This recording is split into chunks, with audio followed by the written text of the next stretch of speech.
For economy, it is related to GS paper 3 and it is related to agriculture. So the state must continue to intervene in multiple markets and make critical investments to ensure the welfare of both farmers and consumers. Specificities of agriculture due to limiting factors like uncertainties of weather, soil fertility, and water availability, increasing returns to scale are very difficult to achieve in farming. So, economic of scale applicable to those in industries may not be applicable for farming as member of family can be drafted for agriculture work. Of the 9 crore rural families drawing their main income from unskilled manual labor, 4 crores are small and marginal farmers.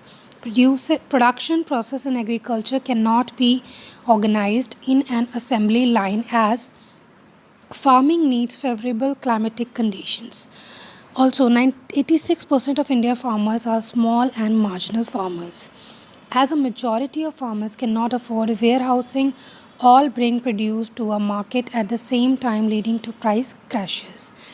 And unregulated markets are also against the interests of the poor consumers.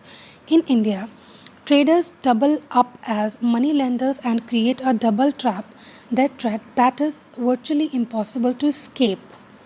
The repayments due to adjusts through exploitative practices in the input, output, labors, and land lease markets.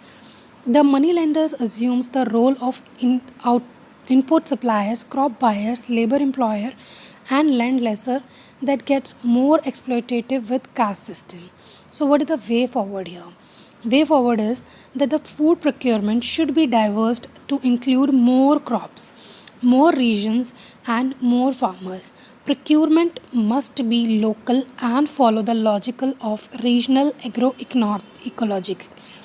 Farmers should be incentivized to diversify their crops by procuring more crops, including locally procured crops for Anganwadi supplementary nutrition and midday meal programs will be beneficial for both farmers and eliminate nutritional issues.